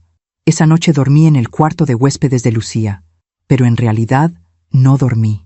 Me quedé despierta mirando el techo, pensando en todo lo que había pasado, pensando en Efrén de niño, en sus ojos llenos de lágrimas la noche que su padre nos abandonó, pensando en Efrén adolescente, en su obsesión por el dinero, por progresar, por ser alguien importante, pensando en Efrén adulto, en su mirada fría, en su sonrisa falsa, en sus manos cortando las mangueras de mi coche mientras todos dormían. ¿En qué momento se rompió? ¿En qué momento el amor se convirtió en odio? ¿O nunca hubo amor real? ¿Solo necesidad? ¿Solo conveniencia? No tenía respuestas, solo tenía preguntas que me carcomían el alma. A las 3 de la mañana, mi teléfono vibró. Era un mensaje de un número desconocido. Lo abrí. Sé lo que hiciste, mamá. Vas a arrepentirte. Mi sangre se congeló. Era Efrén. Había conseguido otro teléfono para contactarme. Y me estaba amenazando. Tomé una captura de pantalla inmediatamente y se la envié al agente Ramírez con un mensaje. Acabo de recibir esto. Es de mi hijo. La respuesta llegó 5 minutos después. Perfecto. Guarde todo. Esto es evidencia de intimidación. Refuerza el caso. ¿Está segura en este momento? Sí. Estoy en casa de una amiga. Bien. No responda a ese mensaje. Si él vuelve a contactarla, documéntelo y envíemelo. Descanse, señora Venegas. Mañana hablamos. Puse el teléfono en silencio y lo dejé sobre la mesa de noche. Pero ya no pude cerrar los ojos, porque ahora sabía con certeza absoluta algo que antes solo sospechaba. Mi hijo no solo quería mi dinero, quería mi silencio. Y si no lo obtenía, intentaría matarme de nuevo.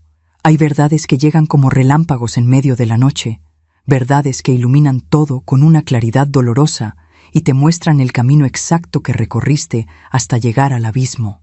Esa verdad me llegó a las 5 de la mañana, mientras miraba el techo del cuarto de huéspedes en casa de Lucía. La verdad era simple y devastadora.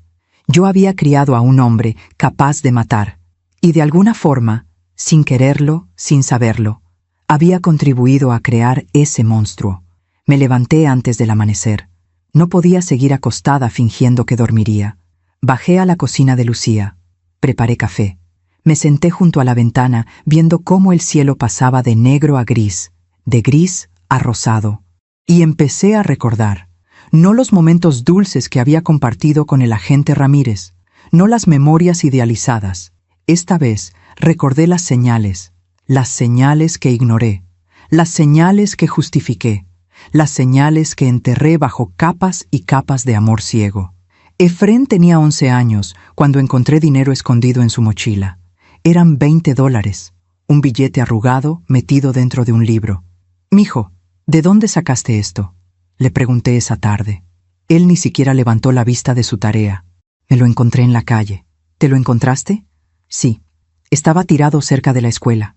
Algo en su tono me hizo dudar, pero era solo un niño, y $20 no eran una fortuna. «Efrén, si le quitaste dinero a alguien, tienes que decirme la verdad». Finalmente me miró, con esos ojos oscuros y serios. «Te dije la verdad, mamá. Me lo encontré. ¿No me crees? Y ahí estaba, esa pregunta que me haría 1000 veces más en los años siguientes. ¿No me crees? Como si dudar de él fuera una traición imperdonable. Sí te creo, mijo, dije finalmente, pero no le creía. Sabía que mentía. ¿Y qué hice? Nada. Guardé el dinero en su alcancía y nunca volví a mencionarlo. Efrén tenía 14 años cuando un niño de su escuela apareció con un ojo morado. Me llamaron de la dirección. Dijeron que había habido una pelea, que Efrén había golpeado a ese niño. ¿Es verdad?, le pregunté en el coche de regreso a casa. Él empezó, mamá, me insultó. ¿Qué te dijo?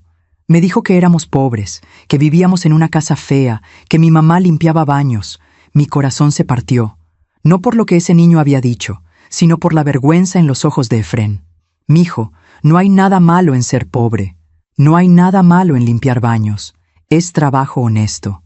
Para ti no hay nada malo, pero para mí sí. Efrén. No, mamá. Tú no entiendes. Todos en la escuela tienen más dinero que nosotros. Todos tienen mejores cosas. ¿Y yo? Yo tengo que usar uniformes viejos y zapatos rotos. Estoy haciendo lo mejor que puedo, mijo. Lo sé, pero no es suficiente. Esas palabras me dolieron más que cualquier insulto. No es suficiente. Nunca fui suficiente para él. Y en lugar de enseñarle gratitud, en lugar de enseñarle humildad, lo consolé. Lo abracé y le prometí que algún día tendríamos más, que algún día él no tendría que avergonzarse de mí. ¡Qué gran error! Efrén tenía 19 años cuando descubrí que había falsificado mi firma para obtener una tarjeta de crédito a mi nombre. Llegó un estado de cuenta a la casa con un saldo de $3,000. Compras en tiendas de electrónica, ropa cara, restaurantes. Cuando lo confronté, ni siquiera negó nada. Necesitaba esas cosas, mamá. Para encajar en la universidad, no puedo andar como mendigo. ¿Falsificaste mi firma? ¿Usaste mi crédito sin mi permiso? Iba a pagarlo, mamá. En cuanto consiguiera trabajo. Esto es fraude, Efrén. Podrías ir a la cárcel. Pero no voy a ir, porque tú no me vas a denunciar, porque soy tu hijo. Tenía razón. No lo denuncié. Pagué esa deuda trabajando turnos extra durante 6 meses. Me disculpé con él por haberme enojado. Y él nunca me devolvió ni un centavo. Lucía bajó a la cocina a las 7 de la mañana y me encontró llorando con la taza de café vacía entre las manos. ¡Ay, Arlette! Se sentó a mi lado y me abrazó. Fue mi culpa, Lucía. ¿Qué fue tu culpa? Efrén, lo que se convirtió. Fue mi culpa. No digas eso. Es verdad, yo lo permití. Vi las señales y las ignoré. Lo justifiqué todo porque tenía miedo de perderlo. Tú fuiste una buena madre, Arlette. No, fui una madre débil. Fui una madre que confundió amor con complicidad. Lucía no supo qué responder, porque sabía que tenía razón. A las 9 de la mañana, el agente Ramírez me llamó. Buenos días, señora Venegas. ¿Cómo amaneció? No dormí mucho. Lo imagino. Tengo noticias. Don Fermín vino esta mañana a rendir su declaración. Su testimonio es sólido. Él está dispuesto a testificar en un juicio si es necesario. Eso es bueno, ¿no? Muy bueno. También mandé al perito a revisar su coche. Confirmó lo que don Fermín dijo. Las mangueras fueron cortadas intencionalmente con un objeto filoso. Esto no fue un accidente ni desgaste natural. Fue sabotaje deliberado. Cerré los ojos. ¿Y ahora? Ahora viene la parte complicada. Necesito que me autorice a revisar las finanzas de su hijo. ¿Cómo puedo hacer eso? Con una orden judicial. Pero para obtener esa orden, necesito más evidencia de que había un motivo económico. ¿Usted tiene algún documento que pruebe que Efrén le debía dinero? ¿Algún contrato, pagaré, mensaje de texto? Pensé por un momento. Tengo mensajes. Mensajes de hace 2 años cuando me pidió los $15,000. Él me escribió pidiendo el préstamo. Yo le transferí el dinero. Tengo los comprobantes bancarios. Perfecto. Necesito que me envíe todo eso por correo electrónico. Hoy mismo, si es posible. Lo haré. También quiero preguntarle algo. ¿Su madre dejó testamento? Sí, todo me lo dejó a mí. Efrén no quedó como beneficiario. ¿Él lo sabía? Sí. Se enojó mucho cuando se enteró. Dijo que mi madre había sido injusta, que él también era su nieto, que merecía algo. ¿Y qué le respondió usted? Le dije que mi madre había tomado esa decisión porque Efrén nunca la visitó. Nunca se preocupó por ella cuando estaba enferma. Mi madre fue muy clara. El dinero era para mí porque yo la cuidé hasta el final. ¿Cómo reaccionó Efrén? Dejó de hablarme por meses, hasta que me llamó hace 3 semanas invitándome a su casa. Hubo un silencio significativo del otro lado de la línea. Señora Venegas, ¿se da cuenta de lo que esto significa? ¿Qué? Que su hijo planeó esto con anticipación. No fue un impulso. No fue un momento de locura. Él la invitó a su casa específicamente para poder acceder a su coche y sabotearlo. Esto fue premeditado. Las palabras cayeron sobre mí como piedras. Premeditado. Mi hijo había planeado mi muerte. Había calculado. Había pensado cada paso. Había esperado el momento perfecto. Y lo habría logrado si no fuera por Elena. Agente Ramírez, dije con voz temblorosa, hay algo más que necesito decirle. Dígame. Cuando Efrén tenía 19 años, falsificó mi firma para obtener una tarjeta de crédito. Nunca lo denuncié. Pagué la deuda yo misma. ¿Tiene pruebas de eso? Tengo los estados de cuenta guardados. Los conservé porque una parte de mí siempre supo que algo no estaba bien con Efrén, pero nunca quise aceptarlo. Envíeme esos documentos también. Todo suma. Todo construye un perfil de su hijo. Un perfil de alguien que ha estado dispuesto a cometer fraude desde muy joven. ¿Esto va a ayudar al caso? Mucho. Demuestra un patrón de comportamiento. Demuestra que Efrén tiene historial de engañar y usar a su propia madre para beneficio económico. Colgué el teléfono y me quedé sentada en el sofá de Lucía, mirando la pared. Todo estaba saliendo a la luz. Todo lo que había escondido. Todo lo que había justificado. Todo lo que había perdonado. Y ahora entendía algo fundamental. No le había hecho un favor a mi hijo al protegerlo. Le había hecho un daño terrible. Le había enseñado que las consecuencias no existían, que siempre habría alguien, yo, limpiando sus errores, que el dinero era más importante que las relaciones, que mentir estaba bien si te salías con la tuya. Le había enseñado todo eso sin decir una palabra, solo con mis acciones, con mi silencio, con mi amor malentendido. Esa tarde pasé 3 horas buscando documentos en mi casa bajo la supervisión de Lucía, quien insistió en acompañarme. No vas a entrar sola, me dijo, por si acaso Efrén está ahí esperándote. Pero mi casa estaba vacía, silenciosa, triste. Entré a mi cuarto y abrí el cajón donde guardaba todos los papeles importantes. Ahí estaban. Los mensajes de Efrén pidiendo dinero prestado. Los comprobantes bancarios de las transferencias. Los estados de cuenta de la tarjeta de crédito que él falsificó. Notas escritas a mano donde yo había anotado cada vez que le presté dinero a lo largo de los años. Sumé todo. $32,000 en total. $32,000 que le di a mi hijo en préstamos que nunca pagó. Y aún así no fue suficiente. Aún así quería más. Aún así quería todo. Incluso si eso significaba matarme. Escaneé todos los documentos y se los envié al agente Ramírez. Su respuesta llegó 1 hora después. Recibido. Esto es oro puro para el caso.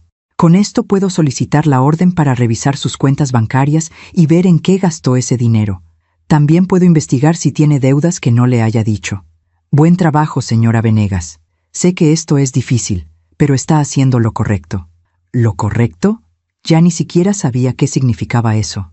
Esa noche, de vuelta en casa de Lucía, recibí una llamada de un número que no reconocí. Dudé antes de contestar. ¿Bueno? ¿Señora Arlet Venegas? Sí, soy yo. Habla la maestra Gabriela, la maestra de Elena. Disculpe que la moleste, pero necesitaba hablar con usted. Mi corazón se detuvo. ¿Pasó algo con Elena? No, ella está bien físicamente, pero hoy en la escuela estuvo muy callada. No jugó en el recreo, no participó en clase. Y cuando le pregunté si todo estaba bien en casa, se puso a llorar. Dios mío. Le pregunté qué pasaba y me dijo, mi abuela no va a volver, y mi papá está muy enojado. ¿Usted sabe de qué está hablando? Las lágrimas comenzaron a rodar por mis mejillas. Pobre Elena. Ella estaba sintiendo la tensión, estaba sufriendo las consecuencias de las acciones de su padre, y no había nada que yo pudiera hacer para protegerla de eso. Maestra Gabriela, la situación familiar es complicada en este momento. Le agradezco mucho que me llamara. Yo voy a tratar de hablar con Elena pronto.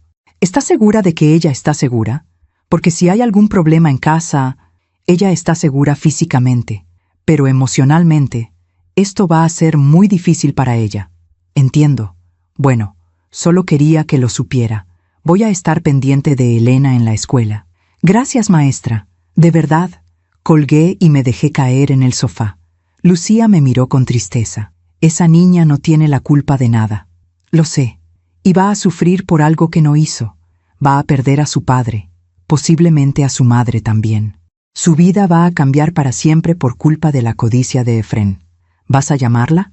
No puedo. Si Efrén o Patricia ven que le llamo, van a usar eso en mi contra. Van a decir que estoy tratando de influenciar a Elena, o que estoy usando a la niña contra ellos. Entonces, ¿qué vas a hacer? Esperar. Esperar a que la policía haga su trabajo. Y rezar para que Elena pueda perdonarme algún día por destruir a su familia.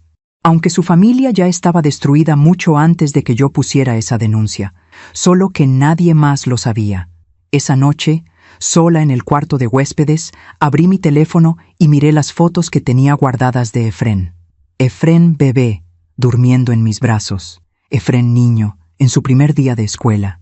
Efrén adolescente, el día de su graduación. Efrén adulto, el día de su boda. Y en cada foto, en cada maldita foto, yo estaba ahí, sonriendo, orgullosa, feliz, sin saber que ese niño que tanto amé se convertiría en el hombre que intentó matarme. Borré las fotos, todas, una por una, porque necesitaba dejar ir al hijo que nunca fue real. Necesitaba dejar ir la fantasía. Necesitaba aceptar la verdad. Efrén no me amaba. Tal vez nunca me amó. Solo me necesitaba. Y cuando dejé de ser útil, cuando me convertí en un obstáculo entre él y el dinero, decidió eliminarme. Así de simple, así de doloroso, así de devastadoramente claro. La llamada llegó el martes por la mañana, 5 días después de que puse la denuncia. Era el agente Ramírez. Señora Venegas, tenemos suficiente evidencia. Vamos a arrestar a su hijo hoy a las 3 de la tarde en su lugar de trabajo. Mi corazón dejó de latir por un segundo. ¿Hoy? Sí. La orden de arresto ya está firmada.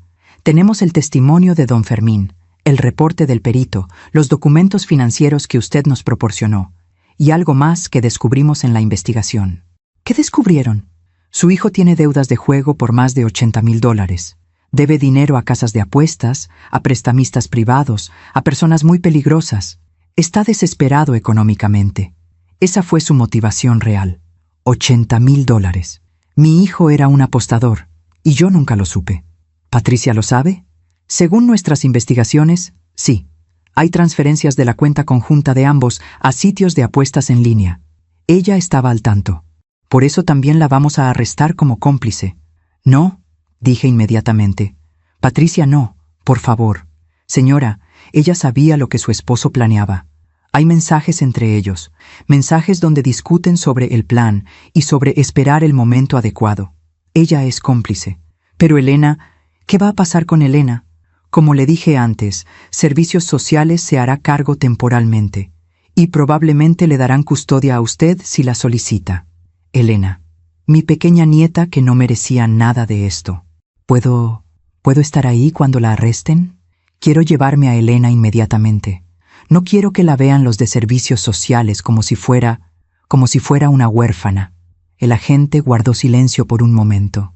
No es protocolo, pero entiendo su preocupación.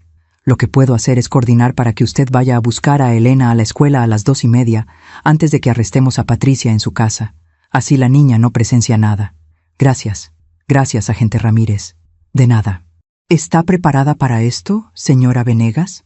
No, pero tengo que hacerlo de todas formas. Así es. Una última cosa. Después del arresto, Efrén y Patricia tendrán derecho a hacer una llamada. Es muy probable que traten de contactarla. No conteste. No vaya a verlos. No hable con ellos sin un abogado presente. ¿Entendido? Entendido. Nos vemos en la estación a las 5 de la tarde para firmar algunos documentos adicionales. Vaya tranquila por su nieta. Todo va a salir bien. Colgué el teléfono con las manos temblorosas.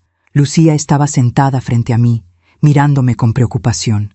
¿Qué pasó? Van a arrestar a Efrén y a Patricia hoy.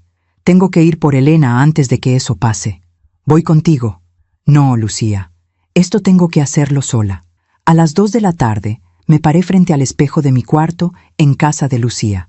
Me veía diferente, más vieja, más cansada, más triste, pero también más fuerte. Había perdido a mi hijo. Estaba a punto de perder todo lo que quedaba de mi familia, pero había salvado mi vida, y eso tenía que valer algo. Me arreglé el cabello. Me puse un poco de labial. Quería verme normal para Elena. Quería que cuando me viera en la escuela no notara el dolor que me destrozaba por dentro. Llegué a la escuela de Elena a las 2:30 de la tarde. La secretaria me miró con sorpresa. «Señora Venegas, ¿viene a recoger a Elena?» «Sí. Su mamá me pidió que pasara por ella hoy». La secretaria revisó su computadora. «No tengo ninguna nota aquí». «¿Patricia la llamó?» «Sí, esta mañana. Es un asunto familiar urgente». La secretaria dudó. «Déjeme llamar a Patricia para confirmar».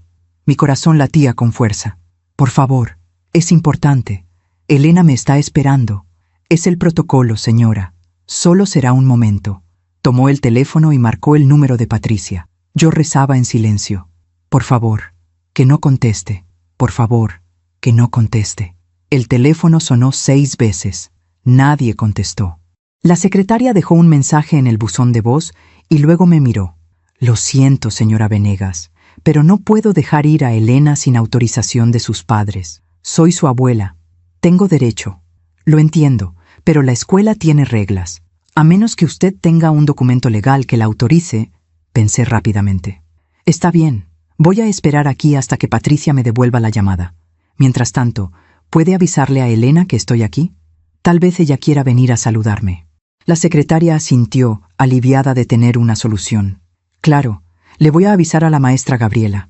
5 minutos después, Elena apareció corriendo por el pasillo. «¡Abuela!». Me agaché y la abracé con fuerza. «Hola, mi amor. ¿Cómo estás?» «Bien. ¿Viniste a buscarme?» «Sí, mi vida.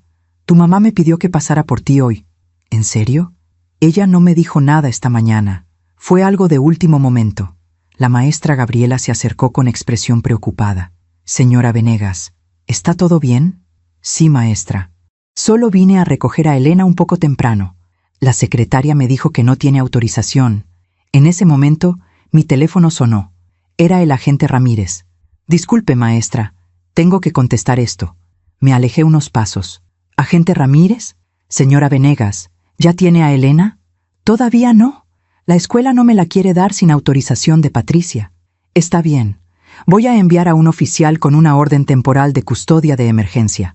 Llegará en 10 minutos. Mientras tanto, quédese ahí».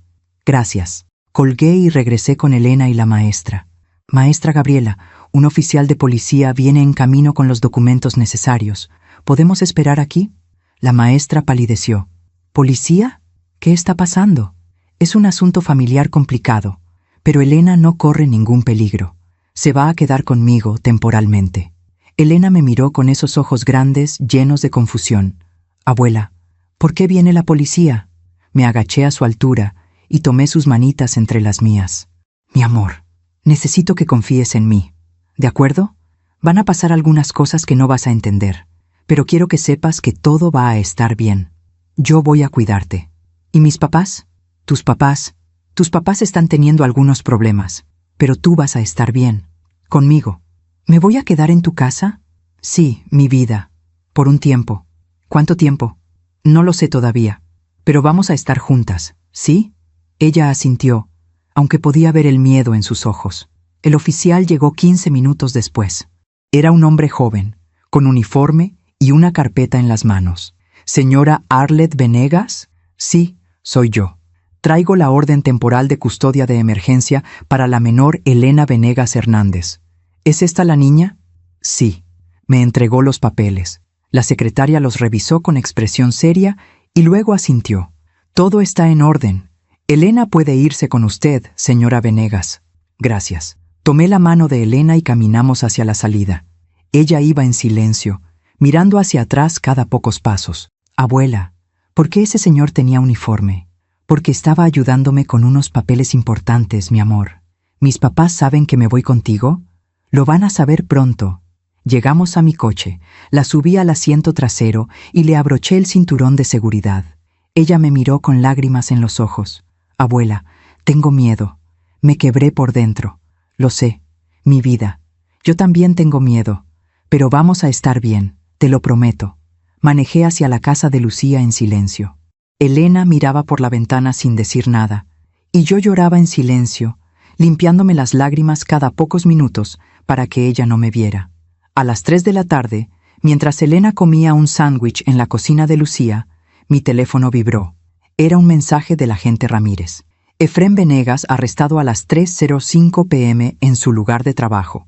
Patricia Hernández arrestada a las 3:20 p.m. en su domicilio. Ambos están en custodia.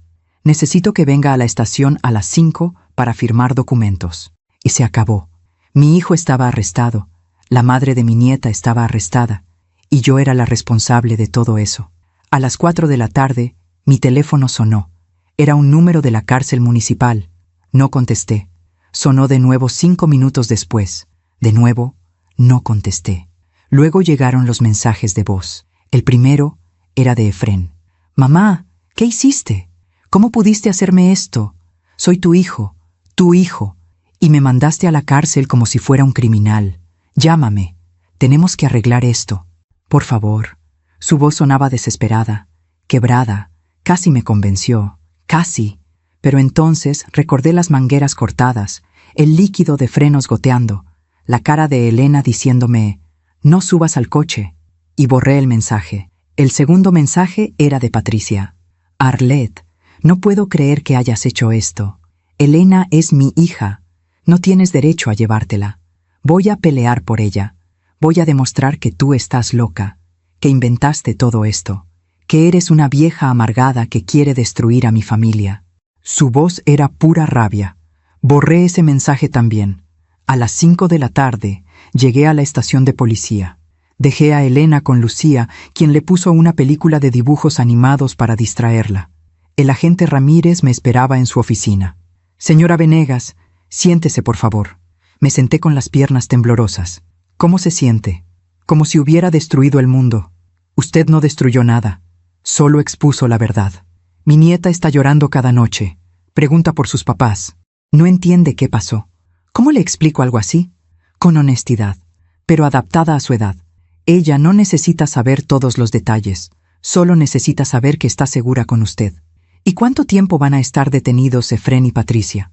«La audiencia de fianza es mañana a las 10 de la mañana.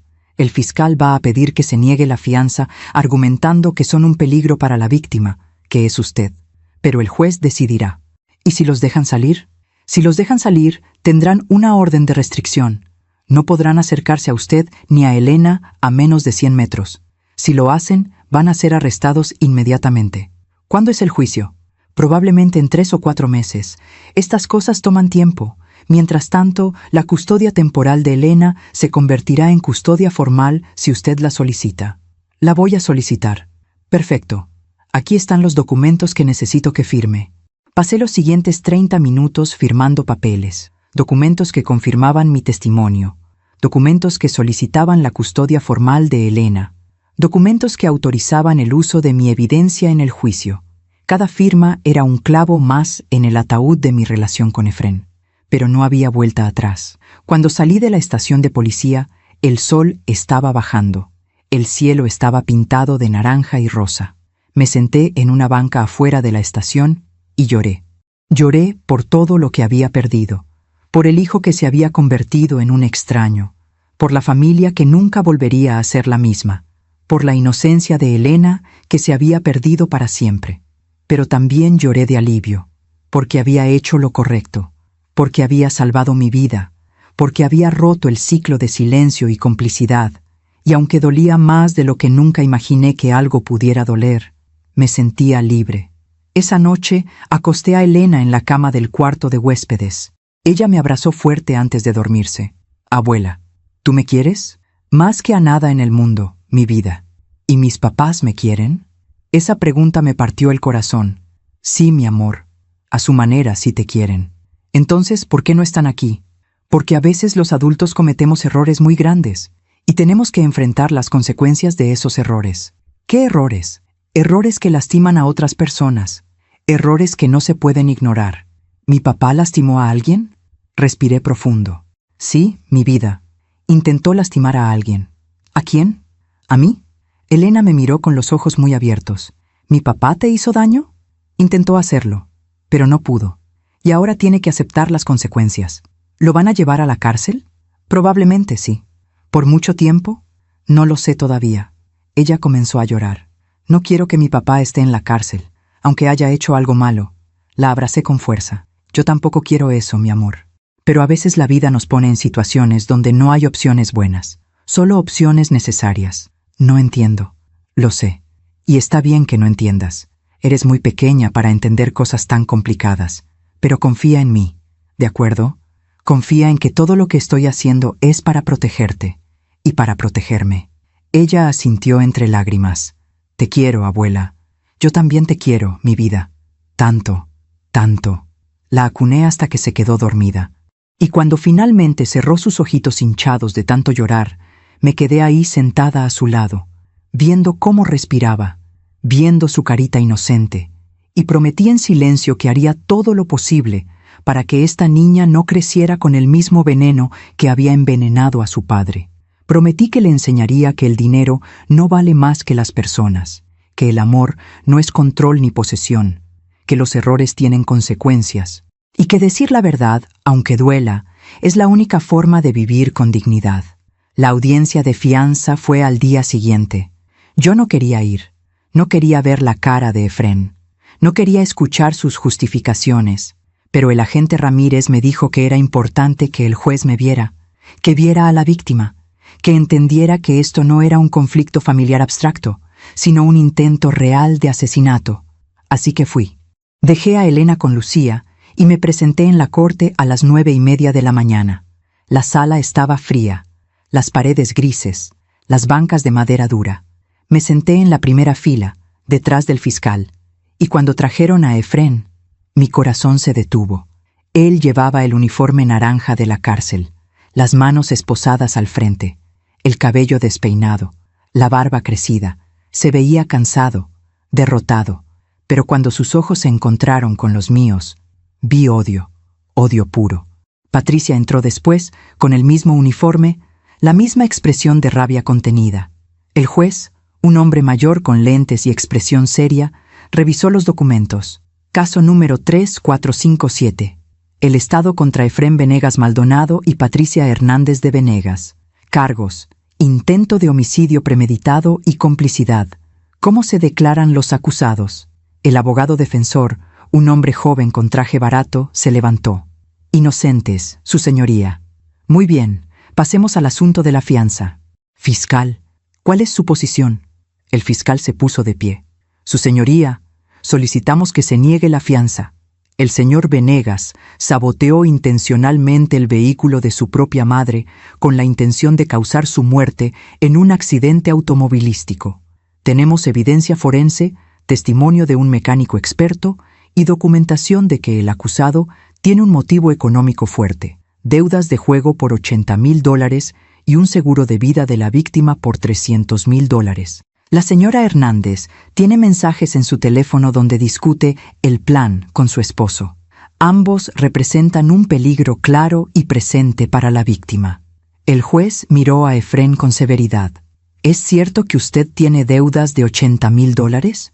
El abogado defensor respondió: mi cliente admite tener deudas, pero eso no lo convierte en un asesino. No hay evidencia directa de que él haya cortado esas mangueras, solo especulación. Tenemos el testimonio del mecánico, interrumpió el fiscal. Las mangueras fueron cortadas intencionalmente. El acusado tuvo acceso exclusivo al vehículo durante 2 noches, y la menor de edad, su propia hija, vio al acusado trabajando debajo del vehículo con herramientas. El juez me miró directamente. ¿Usted es la señora Arlette Venegas, la madre del acusado? Me puse de pie con las piernas temblorosas. Sí, su señoría. ¿Usted teme por su seguridad si estos dos son liberados? Sí, su señoría. Mi hijo me mandó un mensaje amenazante después de que puse la denuncia. Tengo miedo de lo que pueda hacer. Efrén gritó desde su lugar. Mamá, por favor, no hagas esto. Soy tu hijo. El juez golpeó con su mazo. Orden, señor Venegas, un arranque más como ese y lo sacaré de la sala. Efrén bajó la cabeza, pero podía ver cómo temblaba de rabia. El juez revisó los documentos durante varios minutos que parecieron horas. Finalmente habló. Considerando la gravedad de los cargos, la evidencia presentada y el riesgo para la víctima, se niega la fianza para ambos acusados. Permanecerán en custodia hasta el juicio. Fecha del juicio preliminar: 15 de marzo. Se levanta la sesión. Golpeó el mazo. Patricia comenzó a llorar. Efrén me miró con una expresión que nunca olvidaré, y susurró algo que solo yo pude ver en sus labios. Esto no termina aquí. Salí de la corte temblando. El agente Ramírez me esperaba afuera. ¿Está bien? No, pero lo estaré. Hizo lo correcto, señora Venegas. Eso me sigue diciendo. Pero no se siente correcto. Nunca se siente correcto denunciar a un hijo. Pero era necesario. Y con el tiempo lo entenderá. ¿Y Elena? ¿Cómo le explico que sus papás van a estar en la cárcel por meses? Con la verdad, poco a poco, con ayuda profesional si es necesario. Pero ella va a estar bien, porque usted la ama, y eso es lo que importa. Asentí sin poder hablar. Vaya a casa. Descanse. Yo la mantendré informada de cualquier desarrollo. Gracias, agente. Manejé de regreso a casa de Lucía con la mente en blanco. No sentía tristeza, no sentía rabia, no sentía nada. Solo un vacío profundo donde antes había una familia. Esa tarde me senté con Elena en el jardín de Lucía. Mi vida, necesito hablarte de algo importante. Ella dejó de jugar con su muñeca y me miró seria. ¿Qué pasó, abuela? Tus papás van a tener que quedarse en un lugar especial por un tiempo. Un lugar donde van a pensar sobre las cosas que hicieron mal. ¿La cárcel? La miré sorprendida. ¿Quién te dijo eso? Escuché a Lucía hablando por teléfono. Dijo que mis papás estaban en la cárcel. Suspiré. Sí, mi amor. Tus papás están en la cárcel. ¿Por cuánto tiempo? No lo sé todavía. Puede ser mucho tiempo. ¿Y yo me voy a quedar contigo? Sí, si tú quieres. ¿Y si no quiero? Esa pregunta me dolió más de lo que esperaba. Entonces buscaríamos otra solución. Pero me gustaría que te quedaras conmigo, porque te amo y quiero cuidarte. Elena se quedó callada por un momento. Abuela, ¿mi papá es malo? No, mi vida, tu papá no es malo, pero hizo algo muy malo. Y hay diferencia entre ser una mala persona y hacer algo malo. ¿Qué hizo? Intentó lastimar a alguien. Y eso nunca está bien, sin importar las razones. ¿Te intentó lastimar a ti? Sí. ¿Por qué? Por dinero, por cosas materiales que al final no importan. Elena me miró con esos ojos sabios que a veces tienen los niños. Mi maestra dice que el dinero no compra la felicidad. Tu maestra tiene razón. ¿Mi papá no lo sabía? Creo que lo olvidó. Creo que se perdió en el camino. ¿Yo me voy a perder también? Me arrodillé frente a ella y tomé sus manitas. No, mi amor, tú no te vas a perder, porque yo voy a estar aquí para recordarte siempre qué es lo importante. Las personas, el amor, la honestidad, la bondad. Esas son las cosas que importan. No el dinero, no las cosas materiales. ¿Me lo prometes? Te lo prometo. Ella me abrazó fuerte, y en ese momento entendí algo fundamental. Esta niña era mi segunda oportunidad. La oportunidad de criar a alguien con valores diferentes, de enseñar lo que no le enseñé a Efrén, de romper el ciclo. Esa noche, mientras Elena dormía, me senté en la cocina con una taza de té y un cuaderno, y escribí una carta, no para Efrén. Él no merecía mis palabras en este momento. Escribí una carta para Elena, para que la leyera cuando fuera mayor. Querida Elena, si estás leyendo esto, probablemente ya eres una mujer adulta, y probablemente tienes muchas preguntas sobre lo que pasó cuando eras niña. Quiero que sepas la verdad. Tu padre intentó matarme por dinero, no porque fuera un monstruo, no porque no tuviera corazón, sino porque perdió el camino, porque confundió el éxito material con la felicidad, porque la codicia lo consumió. Yo tuve parte de culpa. Le enseñé sin querer que siempre habría alguien limpiando sus errores, que las consecuencias no existían, que el amor era incondicional sin importar qué tan mal se comportara. Estaba equivocada. El amor es importante, pero también lo son los límites. También lo es la responsabilidad. También lo son las consecuencias. Cuando denuncié a tu padre, no lo hice por venganza. Lo hice por supervivencia. Y lo hice para enseñarte algo importante. que nunca, nunca debemos quedarnos calladas cuando alguien nos hace daño, ni siquiera si ese alguien es familia. Espero que puedas perdonarme algún día por destruir la familia que conocías, pero no me arrepiento de haber salvado mi vida. No me arrepiento de haberte protegido. No me arrepiento de haber roto el silencio. Espero haberte enseñado que el valor de una persona no está en su cuenta bancaria, que la felicidad no se compra, que la integridad es más importante que el éxito. Si logré enseñarte eso, entonces todo esto habrá valido la pena. Te amo más de lo que las palabras pueden expresar. Tu abuela, Arlette. Doblé la carta y la guardé en un sobre. Algún día, cuando Elena fuera lo suficientemente mayor, se la daría. Y esperaba que entendiera. Pasaron 3 meses. 3 meses en los que la vida encontró un nuevo ritmo. Elena empezó terapia con una psicóloga infantil. Al principio no quería hablar, pero poco a poco comenzó a abrirse. Yo también empecé terapia. Necesitaba procesar todo. Necesitaba entender cómo había llegado hasta ahí. Y necesitaba aprender a perdonarme. El juicio fue en marzo, como había dicho el juez. Duró 3 días. Presentaron toda la evidencia. Las mangueras cortadas, el testimonio de don Fermín, los mensajes entre Efrén y Patricia, las deudas de juego, el seguro de vida. El abogado defensor trató de argumentar que todo era circunstancial, que no había prueba directa de que Efrén hubiera cortado las mangueras, pero cuando llamaron a Elena a testificar, todo cambió. La pusieron en una sala especial, con video, para que no tuviera que ver a sus padres, y con su vocecita temblorosa, contó lo que había visto. Vi a mi papá debajo del coche de mi abuela, tarde en la noche, con una linterna y herramientas. Estuvo mucho rato ahí, y después se limpió las manos con un trapo negro. Su testimonio fue devastador. El jurado deliberó durante 6 horas, y el veredicto fue unánime. Culpables. Efrén recibió 15 años de prisión. Patricia recibió 8 años como cómplice. Cuando leyeron la sentencia, Patricia se derrumbó llorando. Efrén se quedó inmóvil, sin expresión. Y yo sentí algo extraño. No era felicidad, no era venganza cumplida. Era paz, una paz profunda y triste, pero paz al fin. 2 semanas después del juicio, recibí una carta. Era de Efrén, desde la prisión. La abrí con manos temblorosas. Mamá, no sé por qué te escribo esto. Tal vez porque finalmente tengo tiempo para pensar, para ver mi vida con claridad. Tenías razón, en todo. Me perdí en el camino. Me obsesioné con tener más, ser más, aparentar más, y olvidé lo que realmente importaba.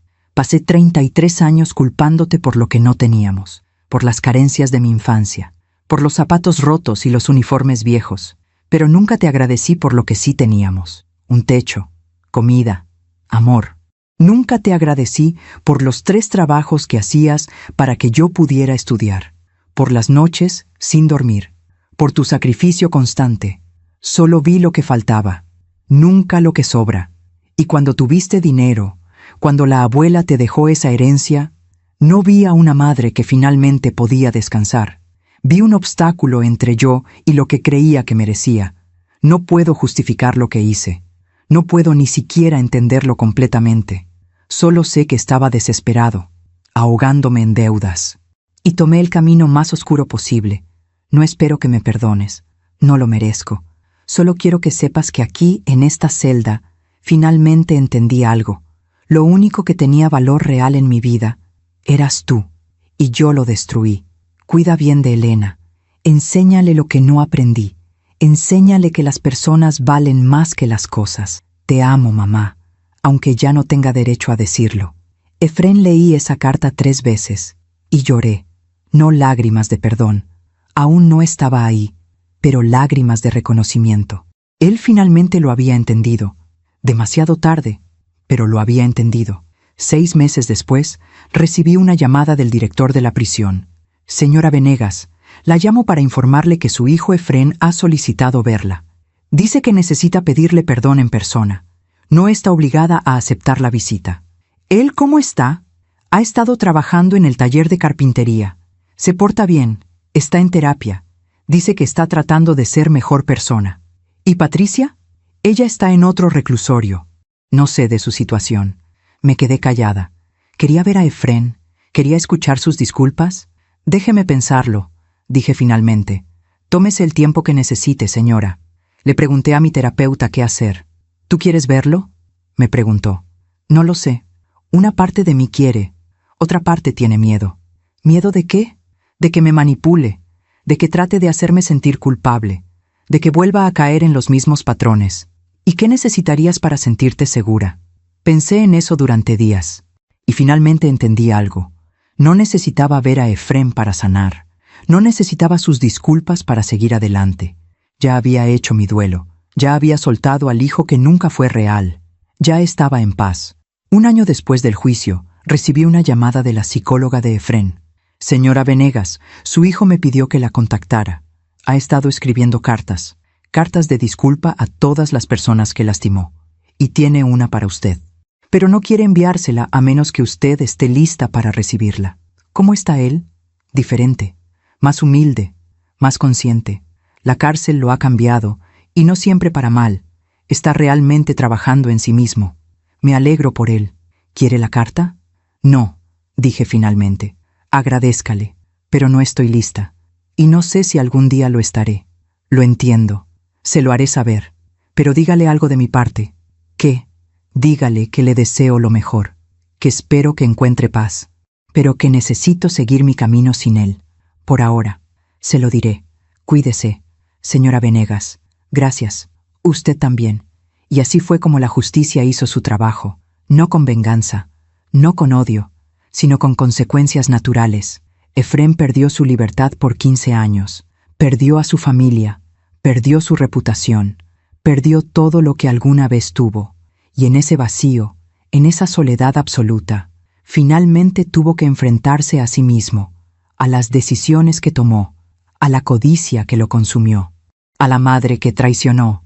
La vida siempre cobra sus deudas, y a veces la mayor justicia no es el castigo, sino el silencio que dejamos atrás. Han pasado 2 años desde aquel domingo terrible en que casi subí a mi coche. 2 años desde que mi nieta de 7 años me salvó la vida con una simple observación. Hoy Elena tiene 9 años. Ya no llora tanto por las noches. Ya no pregunta cuándo volverán sus papás. Ha aprendido a vivir esta nueva realidad. Y yo también. Estamos sentadas en el jardín de mi nueva casa. Una casa pequeña, pero llena de luz. Lejos de los recuerdos dolorosos. Elena hace su tarea de matemáticas. Yo tomo mi café y la observo.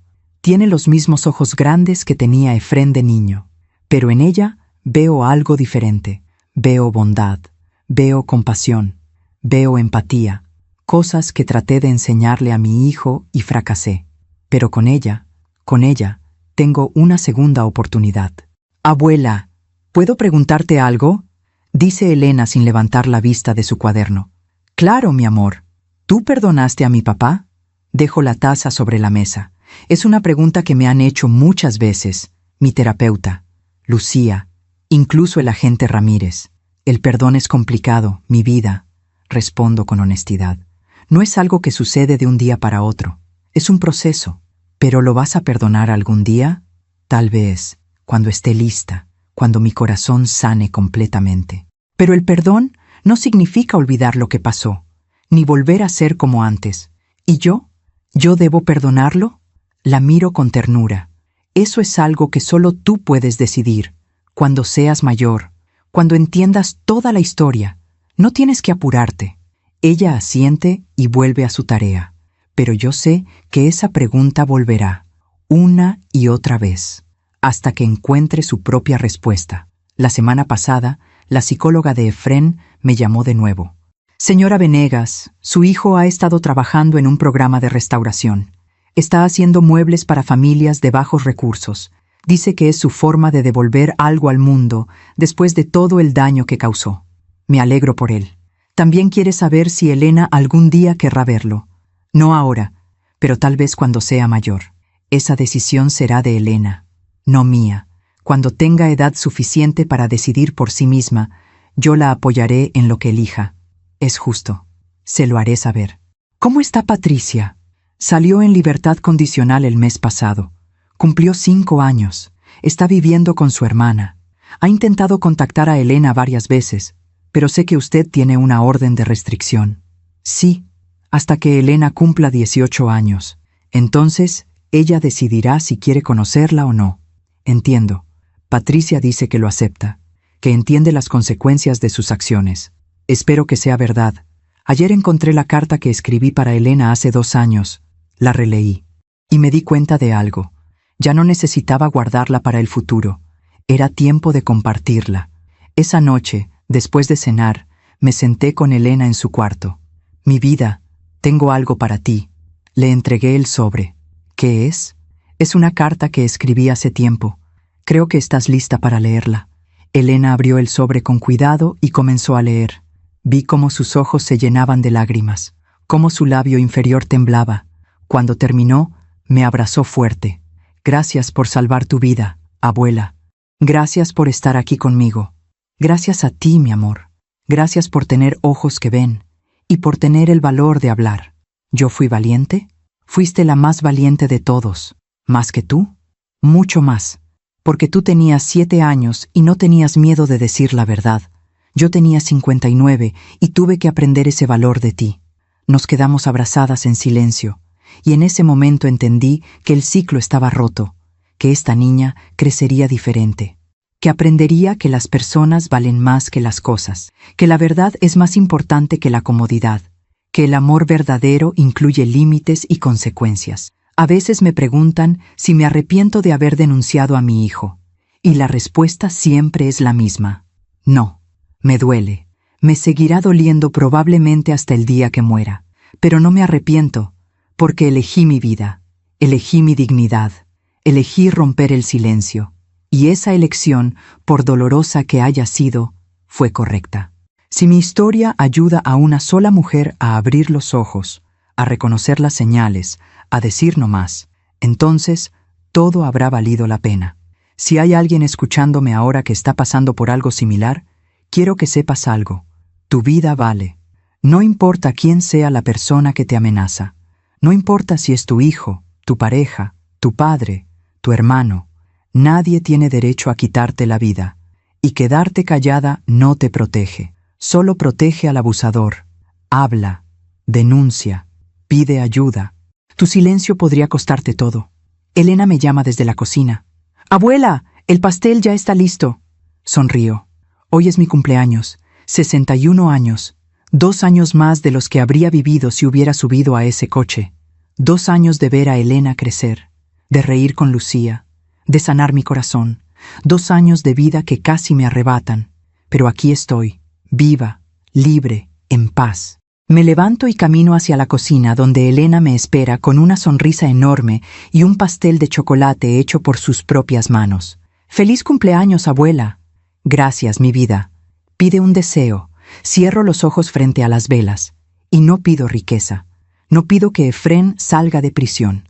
No pido que el pasado cambie. Solo pido sabiduría para seguir enseñándole a Elena lo que aprendí del modo más doloroso. Que el amor sin límites no es amor, es complicidad. Que perdonar no significa olvidar.